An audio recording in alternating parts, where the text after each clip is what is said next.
Welcome to another episode of Sailing Melody. Andy has left me to my own devices, so come with me and see what I get up to this week. The first thing that I want to do is make the side gates for the side of the boat. Lots of people have mentioned that we've just got a rail across the gap, so I want to make a solid panel that goes in there so Ollie can't get out the side of the boat. So we've got the meshing all the way round, but we can't extend the meshing over there because we want to be able to open them, so when we're in marinas or getting in the dinghy we can open a gate and get off. But I want to make those solid panels, and I've got some leftover fabric from the stack pack. I'm going to use that to make solid gates. First things first is to go and measure them.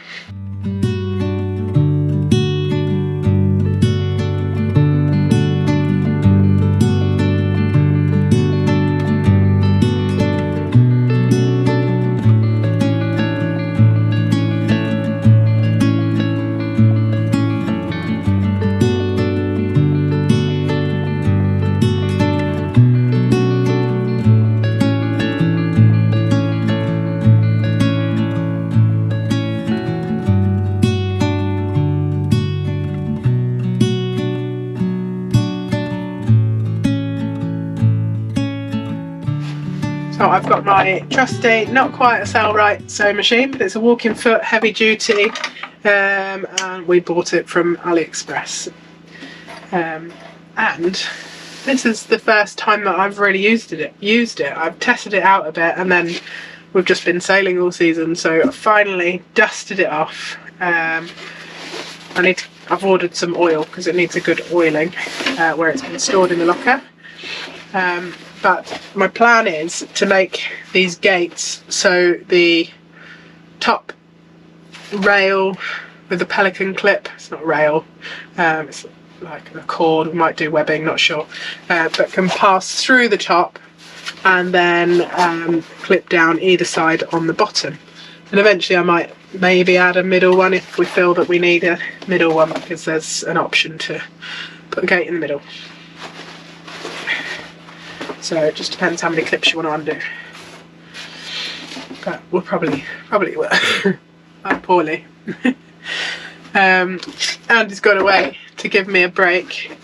And well, he's gone to see his daughter, and he went to see my dad for me, just to take the burden off a bit, because it's quite challenging at the moment. And yeah, so he's gone away for 2 days, and yesterday I was just ill all day, typically. So my first time since having Ollie, without children, and I was ill. And I'm still ill, but I want to sew. So I'm just watching rubbish on telly. I'm binge watching Yellowstone and doing sewing and trying to drink plenty of fluids, so hopefully when they come back later this evening I won't be quite as poorly. So I'm just going to mark the hem around the top, so I haven't got a hot knife, which I do need to get, but I don't want any raw edges, so I'm going to hem that here, and then I'll flip it over again to create the gap that the gate's going to pass through. I don't actually want to do that first. I want to do the long side first.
So that's 2 gates made.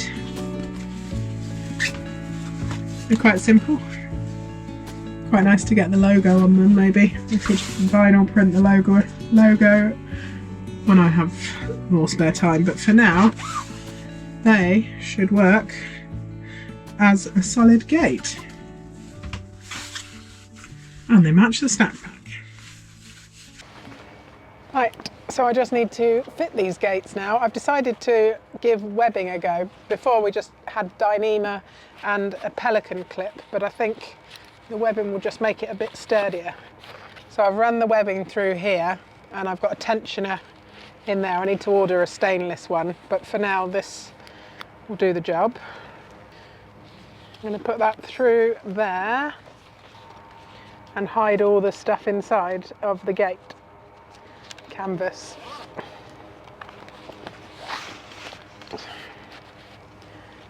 I will cut that to length.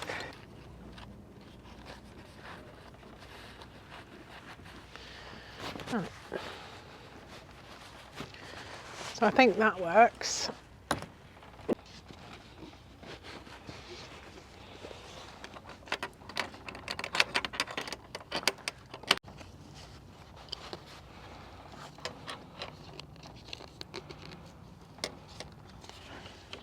I don't want quite as much tension on the bottom because I don't want it to be a real fiddle to undo.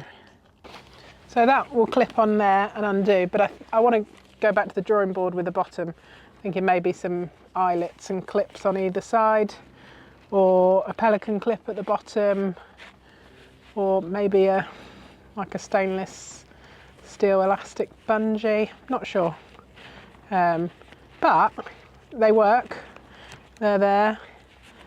I'm not going to put you through the pain of watching me do another side. So that would be on there.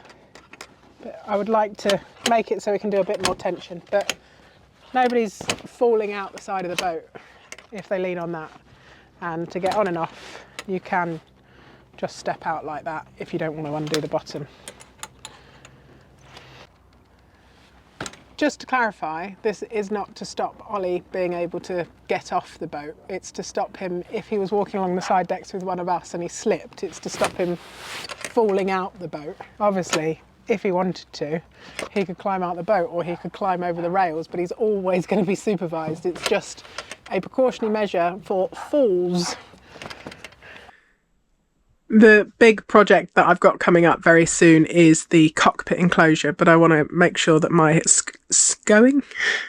sewing skills are on par or a little better than they are before I start doing that. So I'm just tackling a load of random projects on the boat with the sewing machine and the canvas that I've got. Now, below the companionway, we have steps here. And we used to have the engine on-off controls here, but that has now moved. So we've got some empty space. So what I'd like to do is make some pockets. I've got some poppers due to come that I can screw in, and I want to make some removable pockets here on each step. The steps are quite deep, so I'll make them the pockets fairly shallow, but it just means that there's some more storage for some more stuff. We can put sun cream and sunglasses, things that we want to grab when we're going out into the cockpit, probably. But I'm going to put 3. One down here, 1, 2, 3. So I'm just working out the maximum space that I could use, and then I'll make them smaller to go in that area. I don't want to make them too big because then they potentially will get filled with stuff that's too heavy and then they'll fall off. So for the inside, I've got some navy. When I bought the stack pack material, this is, I think it's called Sudura, something like that. It's the Spanish equivalent of Sunbrella. I bought some rolls of it off eBay. I bought the grey, and it also came with a roll of navy. So I'm using this to do most of the interior projects. So I'm going to use that for my little pockets. I've never made a bag or a pocket of any sort, so I'm kind of making it up as I go along. So I've made a template, so it'll kind of be like that with some sides and then a flappy lid that goes over the top. I'm not going to use zips, one because I don't have any, but two because I just want to make quick easy pockets that you can get in and out of, so I'm just going to put a Velcro strip in there.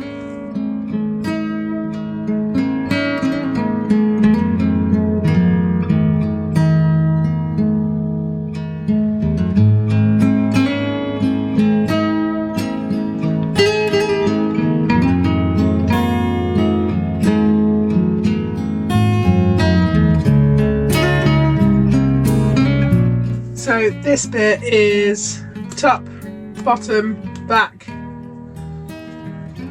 back, bottom, front, top.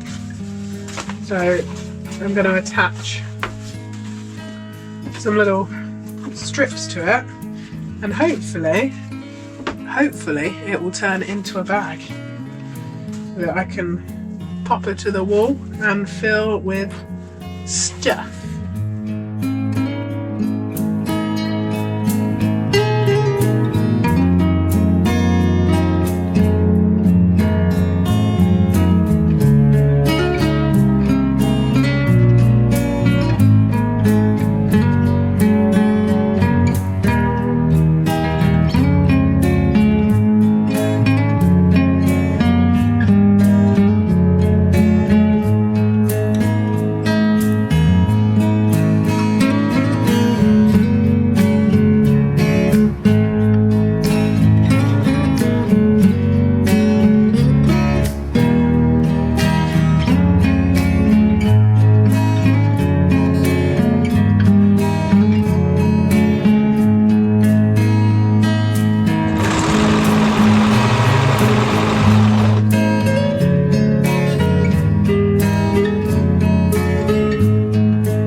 Time to fit these little pouches.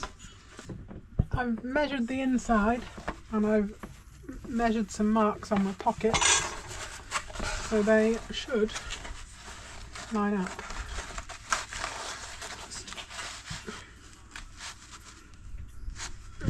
Yeah,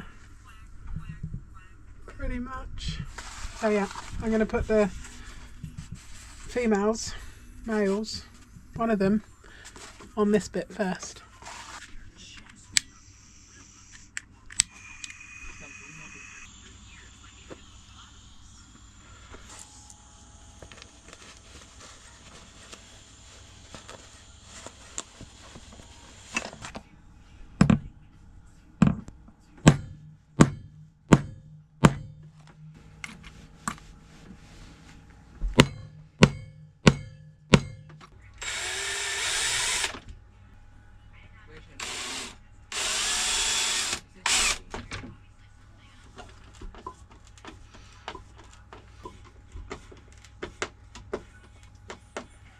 There you go, one pocket. I just need to do the other two. I'm not going to film that, but I'll show you once they're up.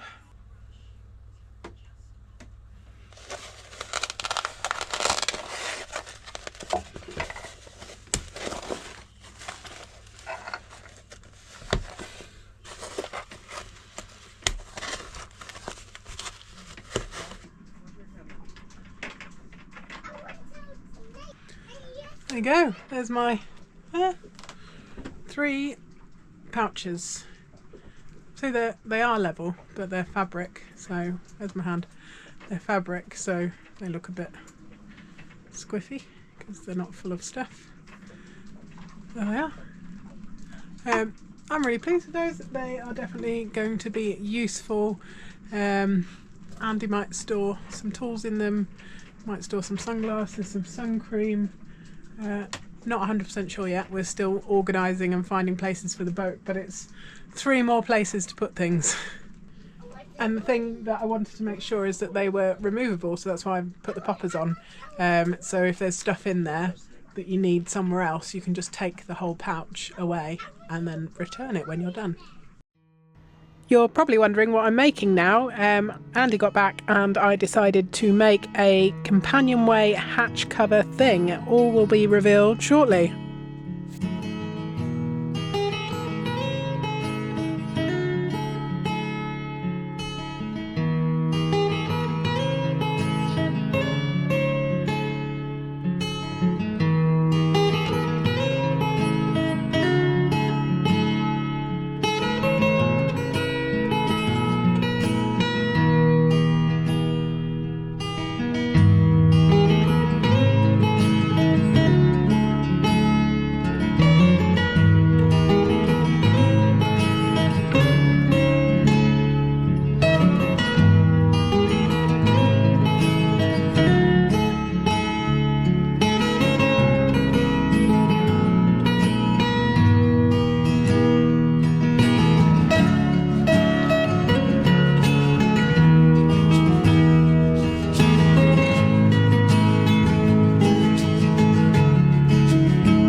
Now I need to fit the Companionway hatch thing, cover, don't know what you would call it, fly screen, wind stopper, blocker.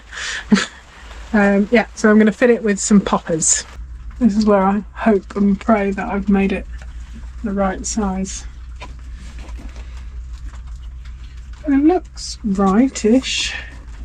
So that will go inside there, and I need to order them, but I'll get some fittings that go on the inside of the hatch, and then that will fix to here. I don't want to put too many poppers in. So I've got these little poppers that you screw into the wood. So they will go in the wood here. The challenge will be getting it in exactly the right place. I'm sure there's a method.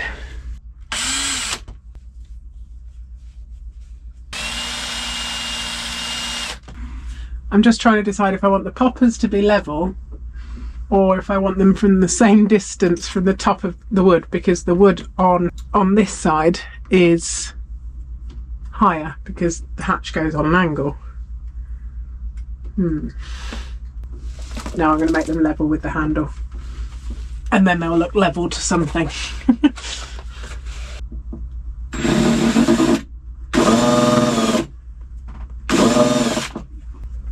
I'm just going to go with the 4 to start with, and then I'll probably want to put some in the middle, but I'd rather go with less and then add more than drill more holes than I need.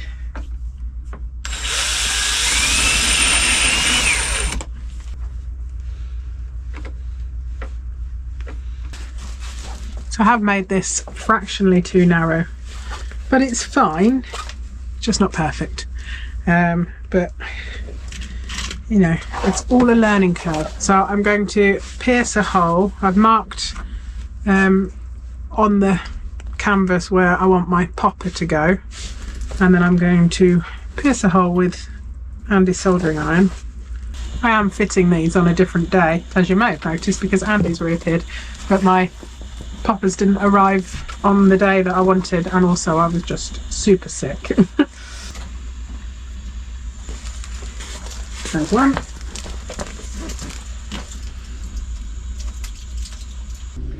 I've got my little metal thing under there, don't worry, I'm not bashing straight onto the teak.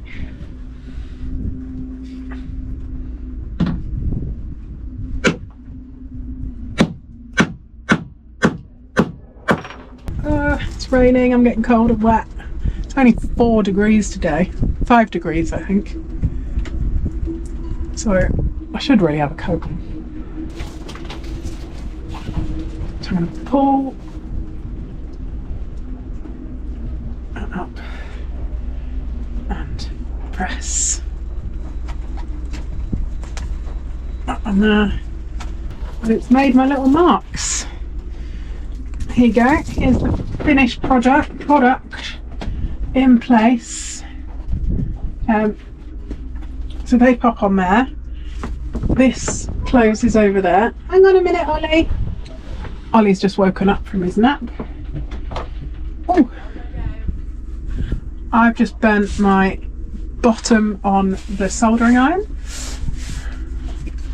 So that goes in there, and then I'll fit a popper on the inside. So basically you'll just pop that in there, which is a bit tricky. Maybe I'll fit some Velcro on the inside. But that will basically, we can put that on in the evening, and there'll be less wind whistling through, and it will protect the boards when we're out for the day and not using the boat.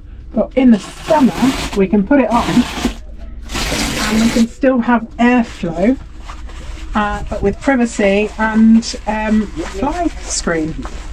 So that will open like this, like that. I'm really pleased with that. Eventually I might make an adaptation so it can actually, for when we're in warm countries and there's lots of mozzies about, I'll probably add something that you can attach to this so you can have mesh all the way over the top, so you can have the whole thing open. There you go. And it just sticks down. And you can have it with the boards in as well. It's not perfect, but it would probably cost you a few quid to pay someone to do that. So believe it or not, I can actually remove some red jobs from the list. Andy did some last week. So he sealed the cockpit windows and port lights. He made the window frames, but there's still one left to do. I did another one, which was make the stanchion gates, because that was an important safety job. So that's 2 red jobs off the list. So that's the end of the episode. I hope you enjoyed spending the week with me. Thank you so much for watching, and especially thank you to all our patrons that are appearing on the screen now. Links are in the description if you want to see how you can support our channel. And next week, come back to watch Andy and Jack getting on with some really cool jobs. Thank you. Bye bye. Hello, it's Jack here today. So we are currently going to be replacing these little tags on the anchor chain that Dad put in some time ago, I think last year. But he didn't do it correctly, and it's just in the wrong places. And the common mnemonic is rub your... I'm not exactly allowed to say it.